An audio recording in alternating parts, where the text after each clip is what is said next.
correct and adjust color in Photoshop.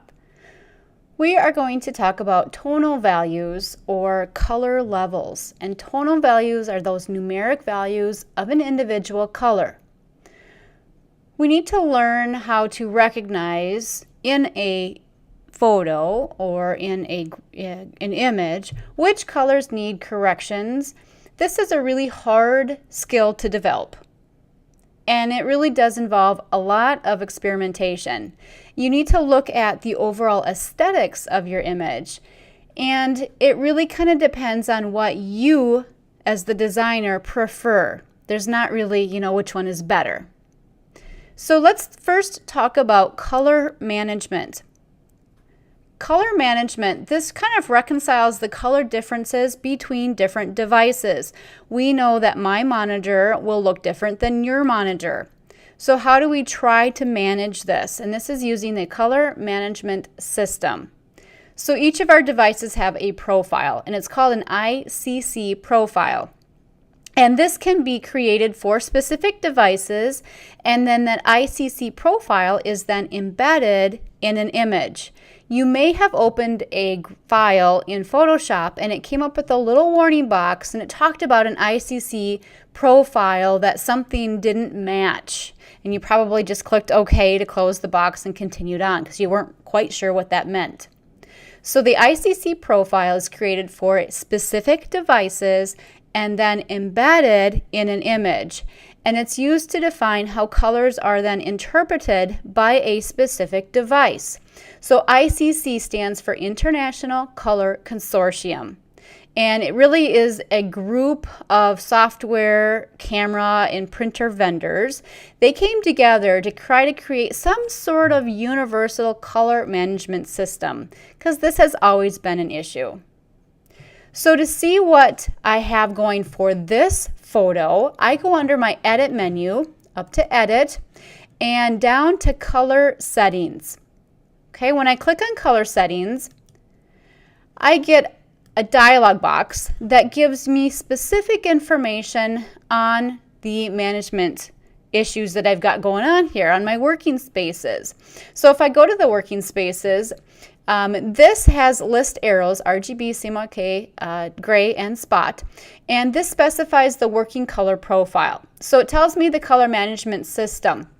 For instance, when I go up here to RGB, look under description at the bottom of the dialog box, it gives me a description of how these RGB values will be interpreted.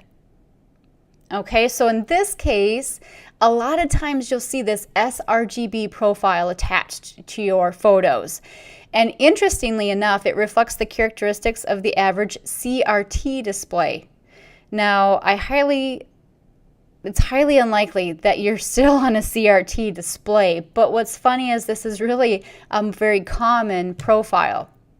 Okay, so as you research and learn a little bit more about the color management systems here, you might understand this a bit better. I'll tell you that most designers don't deal with this at all.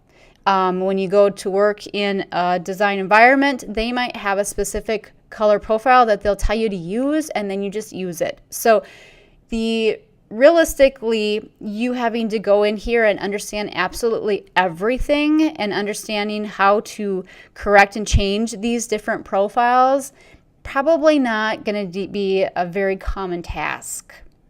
I can preserve embedded profiles or preserve embedded profiles for the RGB and CMYK also. All right, so this is really my main source for what kind of ICC profile is saved or embedded in this photo. If I click OK here, didn't really change anything. We also can select our color management options during our output. If we were to do a file and save as, and in my save as, I choose under the format to save this as a Photoshop PDF. So if I'm saving this photo as a Photoshop PDF, right here you can already see embed color profile, generic RGB profile. Okay, so when I click actually save here, and I'll click OK,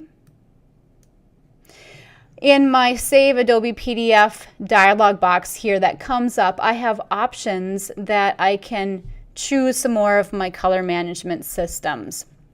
Okay, so during output, you can see we have some different profile, include destination profile, don't include profile, all kinds of things here. So you do have the options as you're saving it as a PDF to select color management options. Now, if you wanted to assign or convert a profile, back up to the Edit menu again. Right underneath where Color Settings, we have Assign Profile and we have Convert Profile. So to assign it, we'll tag an image with a specific profile without altering its color values. And to convert to a profile creates an image's color values into another color mode while maintaining the image consistency.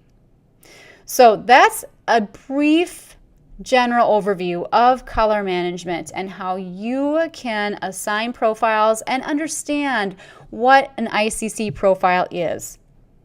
Color balance. We are able in Photoshop to balance color by either adding or subtracting tonal values from those that are already existing in a specific layer for my image. So we can correct an oversaturation issue or an undersaturation issue. Define color balance. I'm going to go up to the image menu and locate adjustments, and inside adjustments I should find color balance. Here it is. Now when I go this method, I click and I get my color balance panel, which allows me to do some alterations. I'm going to cancel this. This method destroys pixels. This is permanent. So if I wanted to, I can also use an adjustment layer and use color balance that way. So I can go to my adjustments panel, and here it will open up above my layers, and I need to find my color balance. So if you don't know, you can go over top of your little icons here and look for the tooltip. Here's create a new color balance. Clicking on that will open up a properties panel, and in this way I can also change, and you can see already I have a new adjustment layer, so I will not be destroying the pixels in my background layer as I would have done if I went under the image menu and chose adjustments color balance. So you're able to do really the same thing. Okay, so in here we have tone up at the top, and we can choose to alter the overall highlights and shadows by going to shadows or going to highlights. Okay, so that's under tone or midtones. And so we have three sliders here, one for cyan and red, one for magenta and green, and one for yellow and blue. So what you do is basically just slide those and look what happens. Now I'm going to do some dramatic changes here so you can see I'm changing the color balance. So in this case, I'm moving away from the green into the more magenta. And look at some of my greenery in the back changes to magenta. By default, it's set at a 0, 0, 0. Now if I do the same thing here and move to more red, some of those blue areas are going to move. And if I go this direction, my greens are actually going to move because there's some blue in them.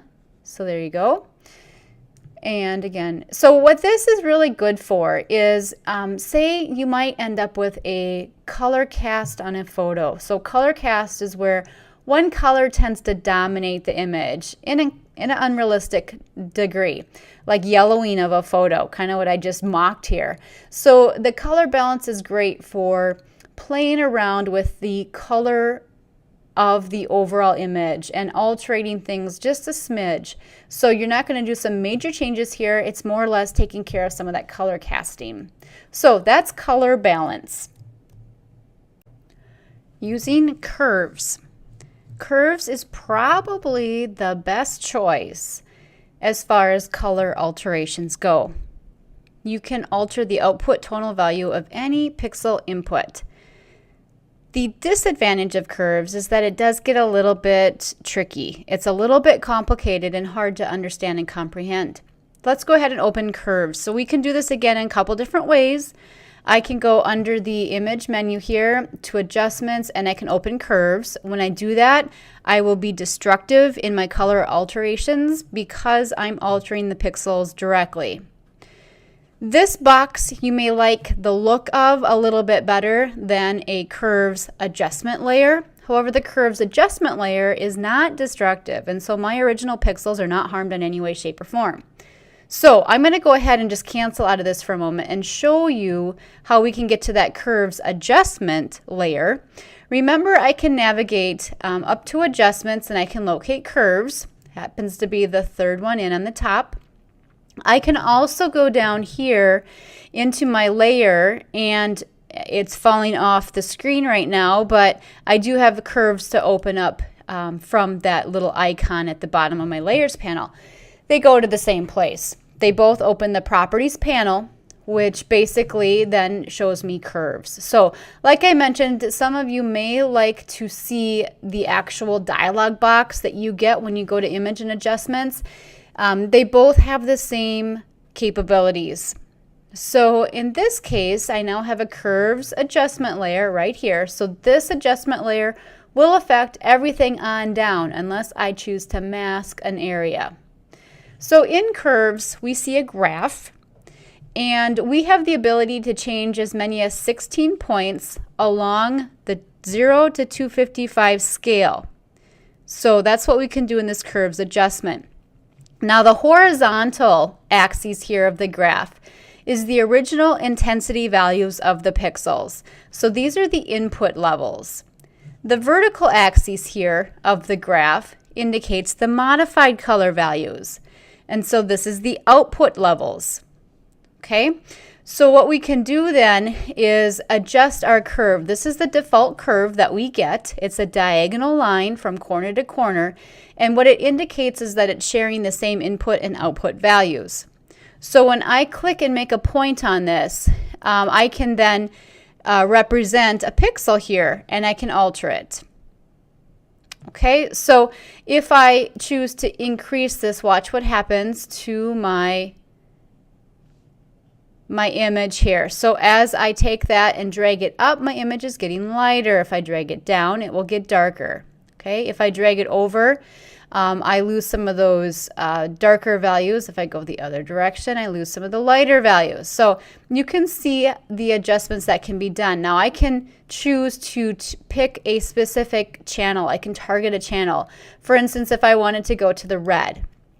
Okay, now just to give you an indicator, if I reverse this curve completely, I get a reversal negative effect. So you can kind of understand what's going on here. I always will have my values here. So if I click right here, you can see that input and output, once they're equal, that means they're the same. If I decrease my input,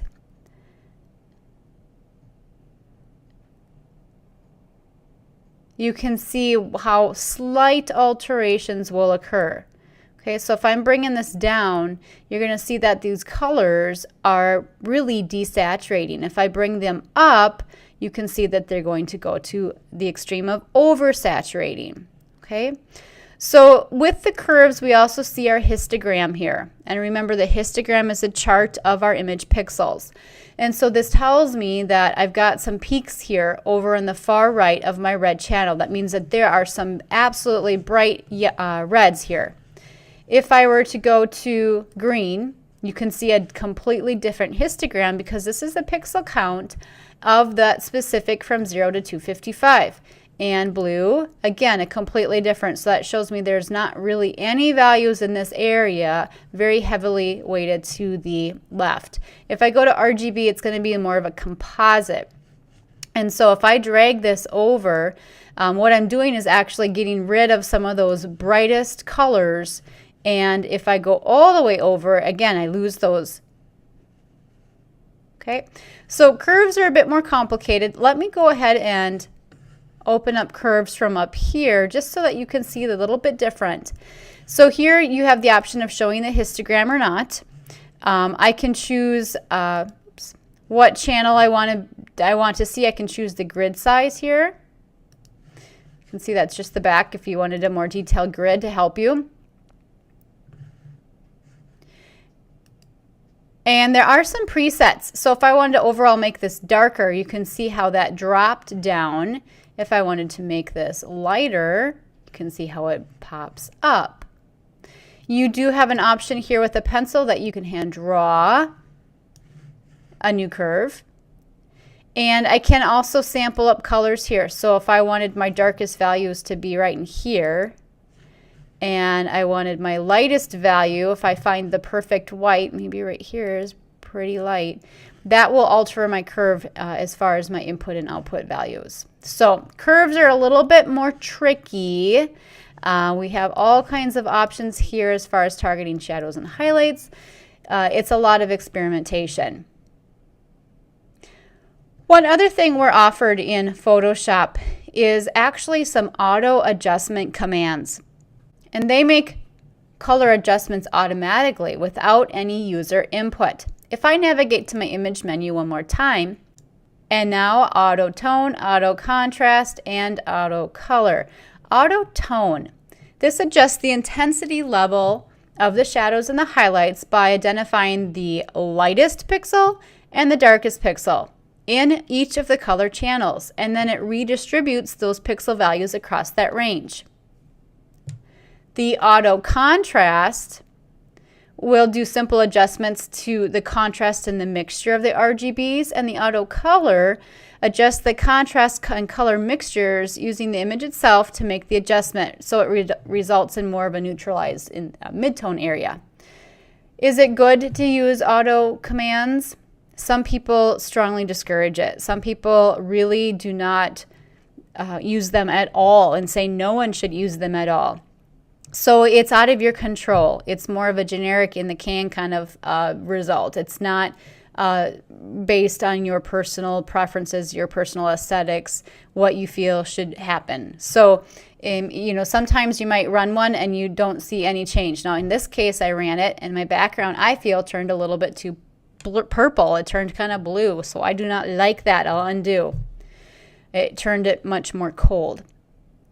So overall, when you're adjusting color, you need to analyze the colors in your graphic, in your image, and you need to say, what's wrong with this picture? Does the image need more blue? Are the reds oversaturated?